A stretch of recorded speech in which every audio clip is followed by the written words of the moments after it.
Hello everyone. Yes, as Tom just said, I'm here to talk to you about dispersals of Homo sapiens across Asia. And I've been working a long time on the southern route. So you're going to hear some highlights. I'm going to give you sort of samples of what we've been doing on the southern route for a long time. And then I'm going to take a turn to the northern routes, which I've been working on more recently, including in collaboration with a number of people here from China. So, but with that, I would also like to note that this talk is by me, but the presentation really is from a whole group of people. Been working hand in hand with people from all over the world, multidisciplinary scientists, and we have huge teams that has done all the work that I'm going to be presenting. So I just want to acknowledge them. Okay, I'm currently the director of the Australian Research Centre for Human Evolution in Brisbane, Australia. And as you can see here, here are some of the themes of the center. And I think there's some nice overlaps between what we've been talking about for the last few days and what our center called Archie has been doing and is doing. So I think there's a lot of really excellent potential synergies with the group of people that are at Griffith University and the people that are here. One initiative that we're taking at Griffith University is called the International Initiative on Transforming Human Origins Research. There's a lot of big words in there, but what we're doing is putting together a consortium across Australia, but also across the world to look at human origins. And so lots of partnerships are being formed. We're going for some large grants, but we're also doing workshops, working on articles together already. And if you're not part of this consortium, you know, that's the kind of thing that we can obviously talk about a little bit more as well. But the initiative is actually dedicated towards Homo sapiens itself, our origins and our spread around the world. And here's a heat map we put together based on the ROAD database, which is published in PLOS One. And you can immediately see here, based on the heat map, this is all the publications in human origin studies, I think, in the last 10 or 15 years.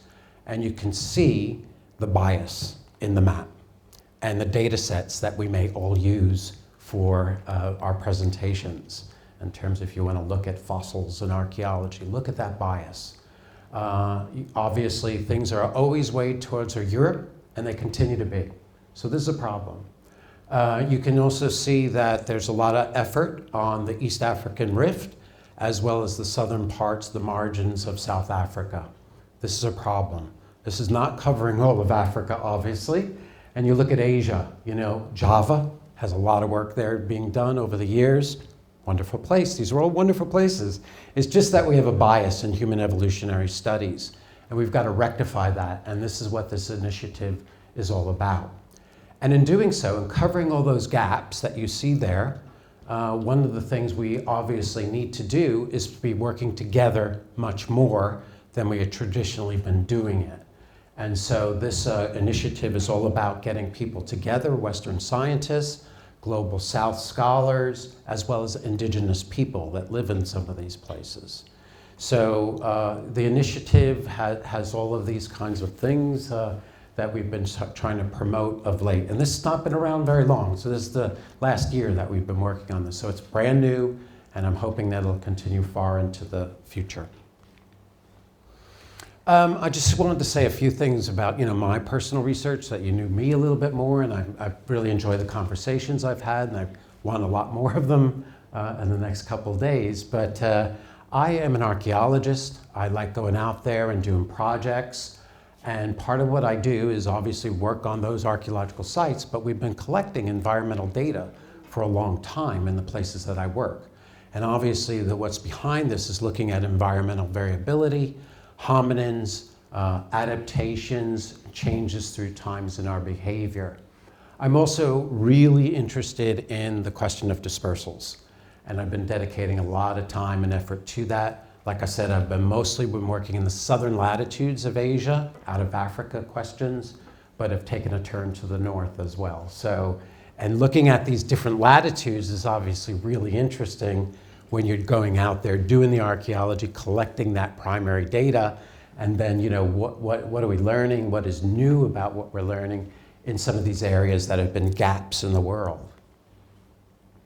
I also, at the heart of my work, is an interdisciplinary approach. As I have a lot of friends and colleagues in the audience, and they come from all walks of science. And but I've been really promoting this kind of an approach in terms of my work and the work of my students and colleagues. And so we come together as all different types of scientists across the natural sciences and the social sciences in order to put together a story about our origins and our evolution. And this is fundamental to the work we do, and it's the only way we can obviously really understand human evolution. With respect to my own work, I've worked in the last 2 million years. I've worked on sites and in articles ranging over the last 2 million years, so I'm really interested in the genus Homo and our evolution. And as you can see here, what we're doing is looking at archaeological sites and their relationship to environmental change through time. And just in these examples, looking at Eastern Africa as well as Northern China. So I like getting out there and doing field work. And I've been working from Eastern Africa to Eastern Asia. And these are just some of the projects that we've done over the years. But you can get a sense of all the different contexts and different places, and places you may not hear a lot about in terms of the publications that are generated in all the journals all the time. So we need a lot more people working in these kinds of places. There's no doubt about that. And so shifting sort of focus now on Homo sapiens and our origins in Africa, I was lucky to be part of this group of people who put together a really pioneering article. I think Ellie Sherry is leading this work and doing some fantastic work in Africa. But the context of this is that, we used to think of our origins as a single place in Africa, and that origin, that sort of speciation event being around 200,000 years ago or so. The story has changed tremendously in the last few years, obviously. And we see that there's a lot of variability with respect to the hominins in Africa, perhaps the level of admixture that's happening, but also the tremendous variation in cultures and the sort of the coming and going of material culture traits.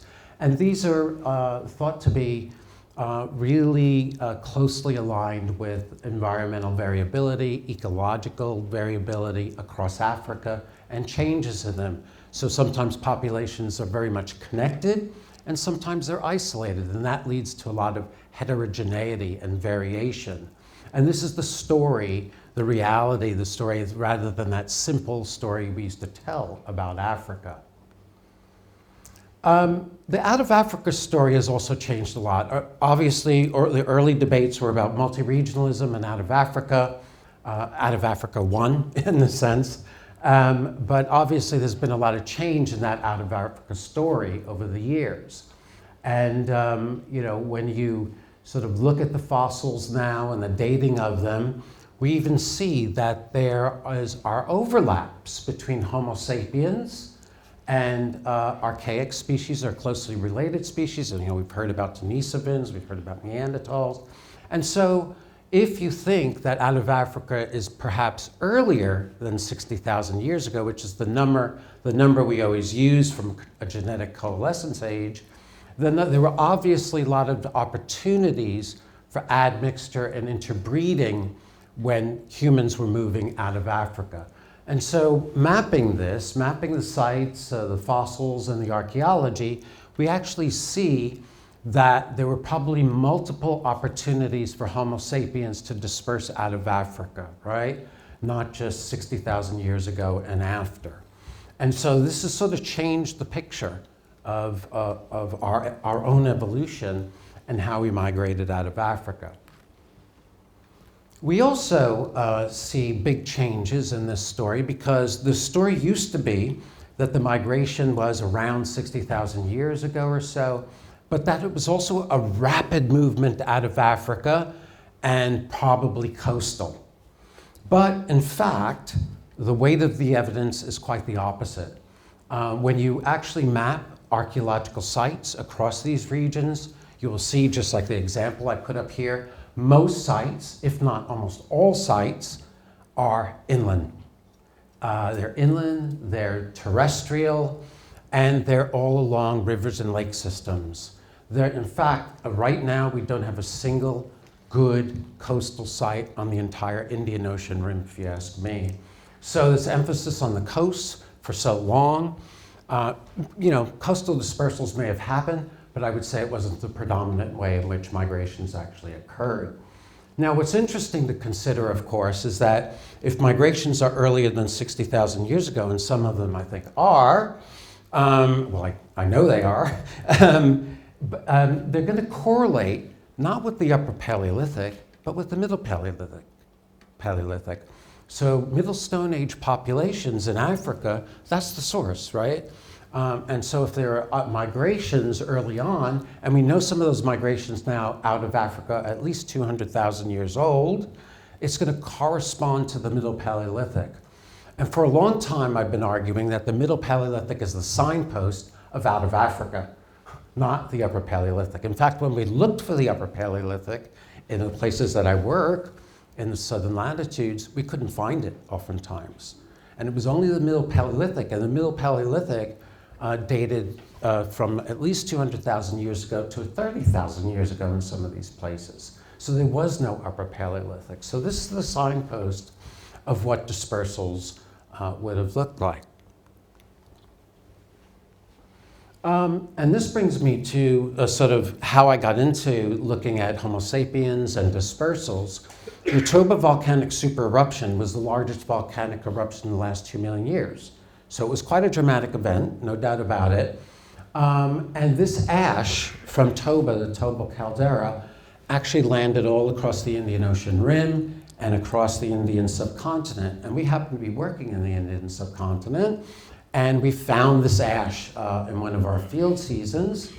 And that was, in and of itself, a really important finding because it was very well preserved ash in a good depositional setting. But what was even more interesting and exciting for us, obviously, was the finding of Middle Paleolithic artifacts above the ash and below the ash. And these Middle Paleolithic artifacts, ranged on both sides of it, and we know the ash is 74,000 years old. And we argued that whatever population was there in the Indian subcontinent actually survived the Toba supereruption. And that in and of itself was controversial because the consensus view back then was that the Toba supereruption would have wiped out lots of populations in Asia, certainly. And it was only later that Homo sapiens survived in Africa and then came out in a big wave after, much later on.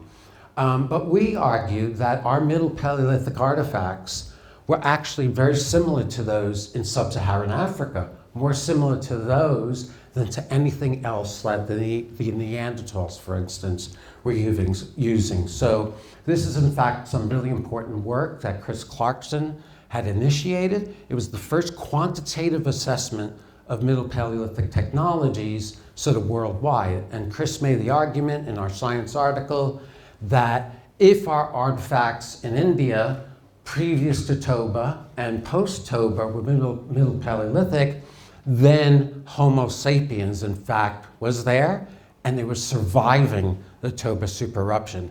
Well, all hell broke loose then because we argued Homo sapiens was in India early on, pre-60,000, and they survived through it. So this was a pretty radical idea, and there were a lot of debates that ensued after that.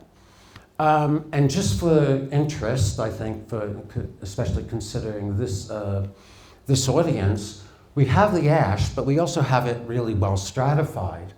And so this is an excellent indication of environmental change through time. And we're actually working on high resolution sequence here.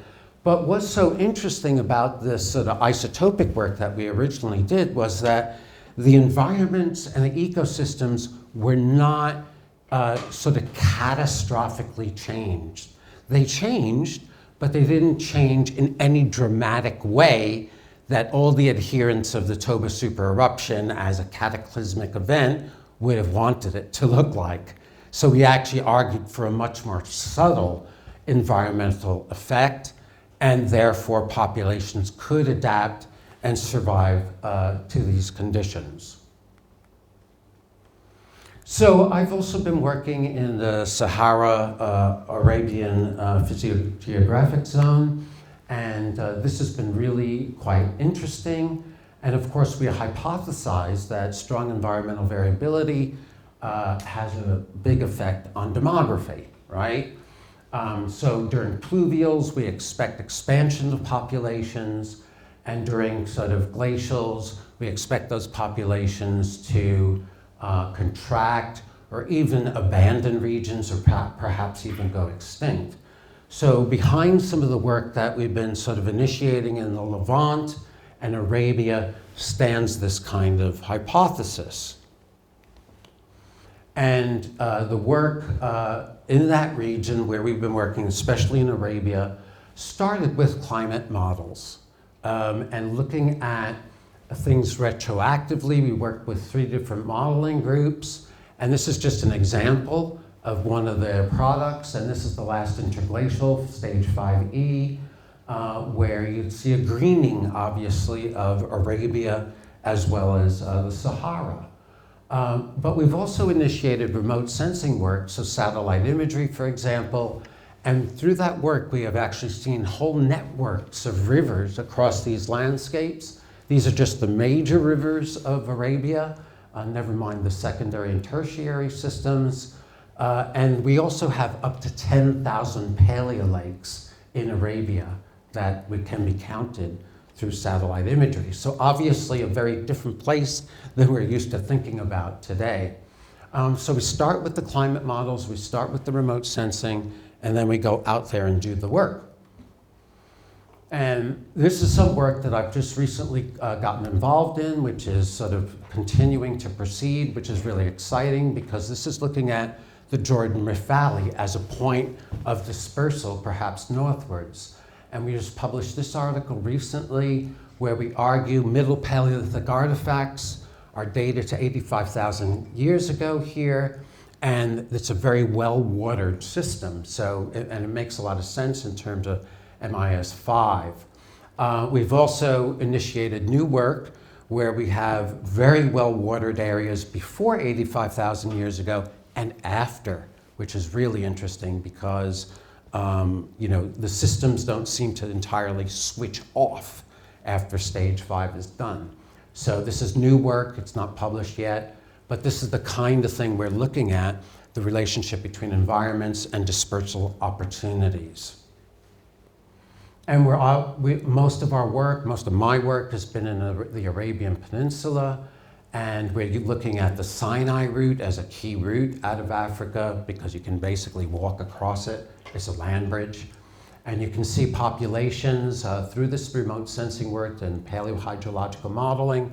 You can map all your archaeological sites in white and red, and you can walk up north, or you can walk right into the Arabian Peninsula because it's not a barrier, it's not a desert. It's actually a well-watered system full of rivers and lakes. And that's what we're doing. We're trying to correlate some of these things, the timing of it, and the timing of the movement. And here's just an example of what we call Green Arabia, right? This is a lake bed. We dated this lake bed to 125,000 years ago, and these are the first footprints found in Arabia.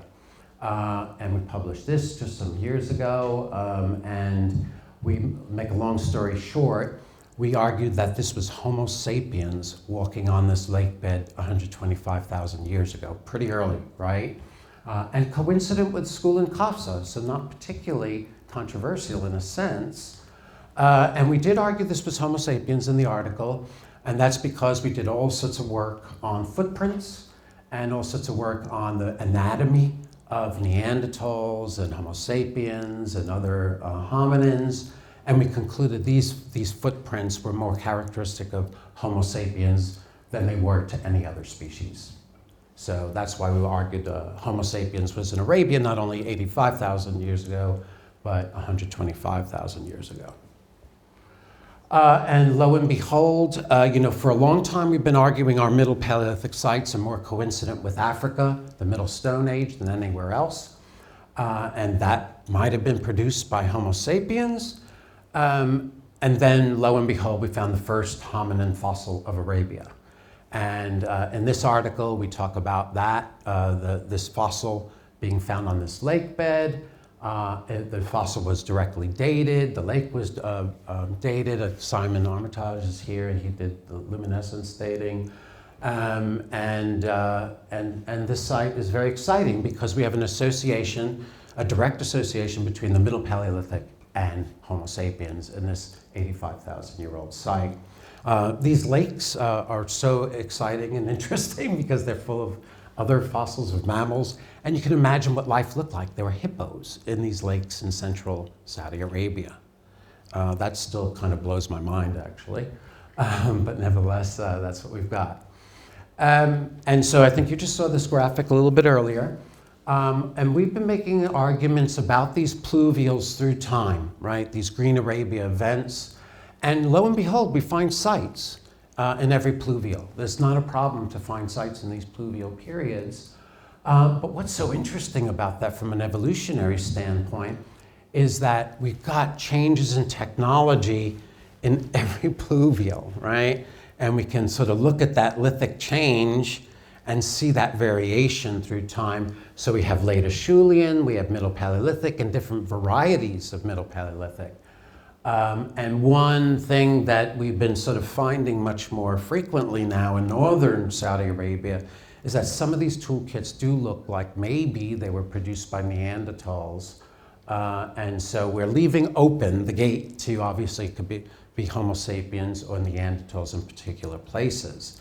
And obviously, if that is the case, it's a zone of interbreeding. It's just not Israel or the small areas of the Levant. It's a much wider geographic area that had favorable environments. Now, I'm sort of simplifying that story. I wish I had a lot of time to talk about it, but obviously between those Green Arabia events, there's a lot of variability, and I don't want to, simplify it too far. Just know that, this story is quite complicated, I think, because there can be contractions of populations, and there could be entire abandonment. So that story is still yet to be told. And just to let you know that, environmental research is ongoing, and you heard all about it from Hubert the other day. There's Hubert, I think you're there working and drilling in that cave.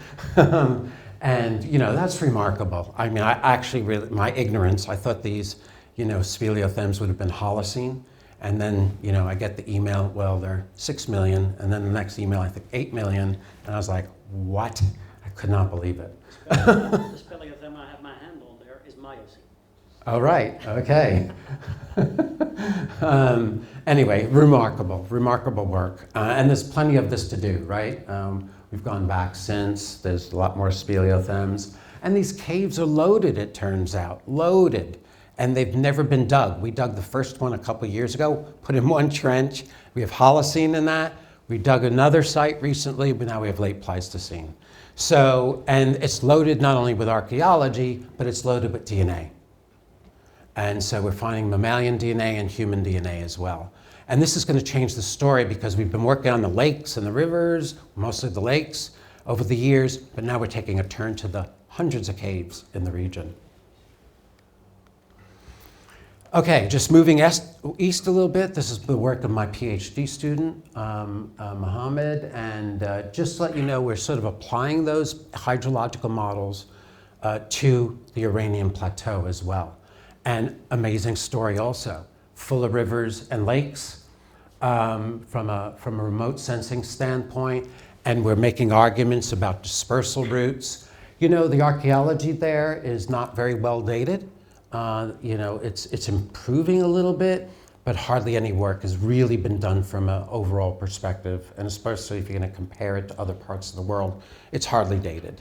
And so correlation between some of the mapping and the archaeology is a little bit difficult sometimes.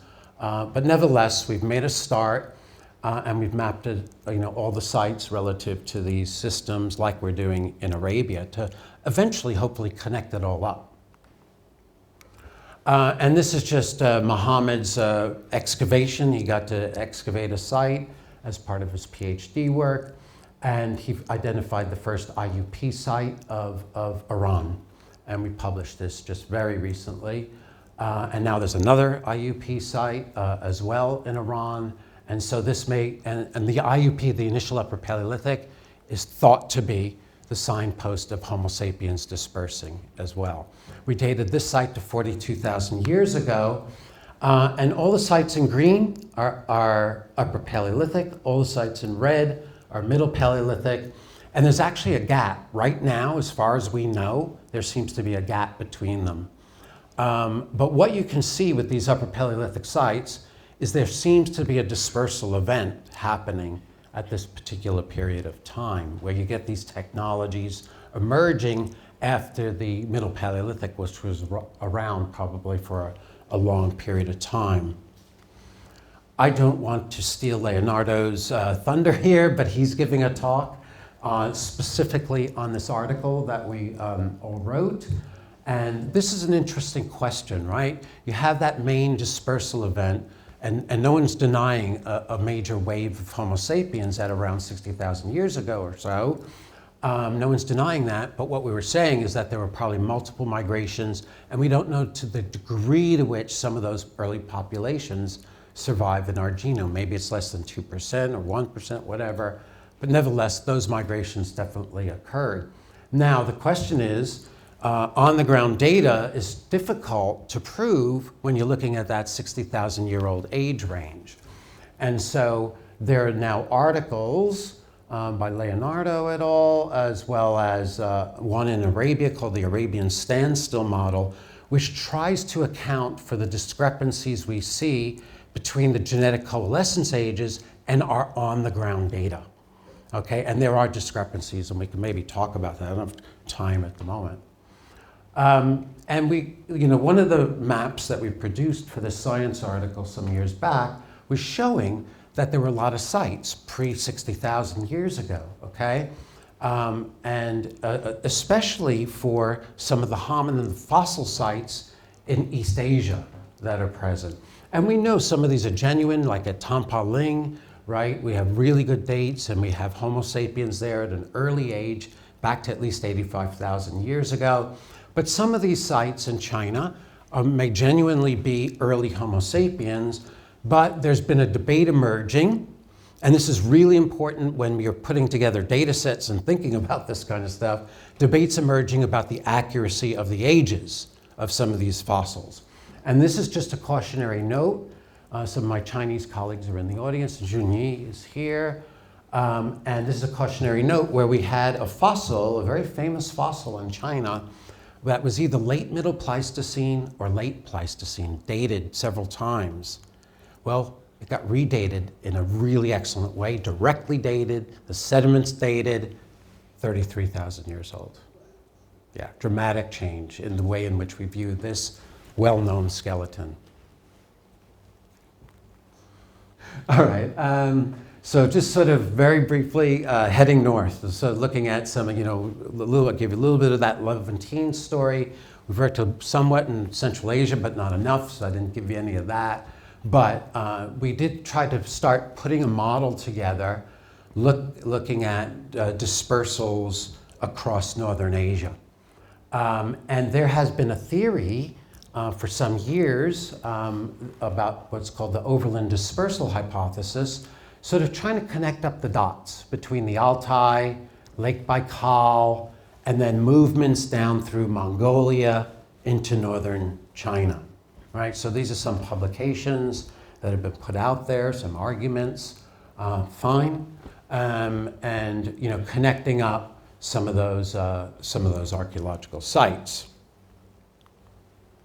Well, we started with the sort of GIS least cost pathway analysis and tried to sort of look at changing environments, and how many roots were there, and did those roots change as well? And make a long story short again, we looked at all sorts of very particular areas all across Northern Asia and tried to look for potential roots, and in both dry periods and wet periods, and sort of tried to calibrate that with respect to paleolakes being there when they, and then turning off. And so we can see these are some of the main routes that we drew as part of this GIS work. And you can see there's a whole variety of pathways that are possible, not just one from Altai to Lake Baikal and down, but it can be all across Northern Asia. And it can be through those deserts that nobody has actually thought about in terms of having rivers and paleolakes and archaeology. So the search needs to really get going there, but there's no reason why there shouldn't be lots of sites in very different contexts than what we're used to looking at, right? So I think there's a lot of fantastic possibilities for future surveys there. And just to say, we recently made an argument for an IUP site, the second IUP site of northern China. We dated this site to 45,000 years ago, which was in fact pretty early considering IUP sites.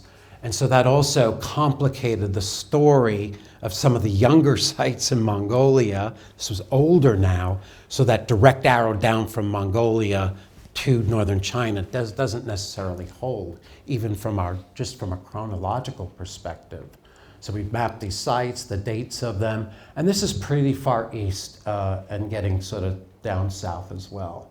So if the IUP is a signpost of Homo sapiens, well, we've got them getting in there at 45,000 years ago. Unfortunately, this site had been excavated early, and there was a fossil that was actually classified as Homo sapiens here, but no one can find it. Yeah, exactly. So that's unfortunate, but there were, that's something though that is indicative to us, obviously, of what this may be all about. And I just want to say that, I think this has been underplayed also in places like China where, we have a site here, which we described a couple years back. These sites are remarkable and have a material culture that is just exquisite. And you see after 45,000 years ago, a real growth of innovations, both technologically and symbolically. And so there's massive changes, I think, in the archaeological record of the region at that time. And this site just was really remarkable with hafted technologies and ochre processing and all sorts of things, and very sophisticated hunting strategies in steppe environments. And finally, I'll leave you with the last two slides here. I know there's sort of an Anthropocene focus here as well, but that's something, thinking about these dispersals and the timing of them and how people are modifying their ecosystems is really important to think about that and to the degree to which people were permanent. So hunter-gatherers, I've argued even in an article that, from at least the late Middle Pleistocene and then throughout the late Pleistocene, I think hominins and hunter-gatherers are already shaping their ecosystems. Maybe not in a way that we think of it in terms of in the Holocene, but they're shaping them. And so this is something really important to think about in terms of the Pleistocene itself. And archaeology plays a huge role here in understanding that. And just in this one article, we talk about all the various methods and why archaeology is central to examining this topic. So I just leave you just with the last few thoughts here. And I don't want to go over all of these, but multiple dispersals model, I think there's increasing and very good evidence for it. I would say terrestrial routes are the dominant way outside of Africa. And obviously, as part of this conference, as we've been seeing in one presentation after another, the importance of climatic variability and how it's like a fundamental driver in dispersals, but also our own evolution. Okay, Thank you.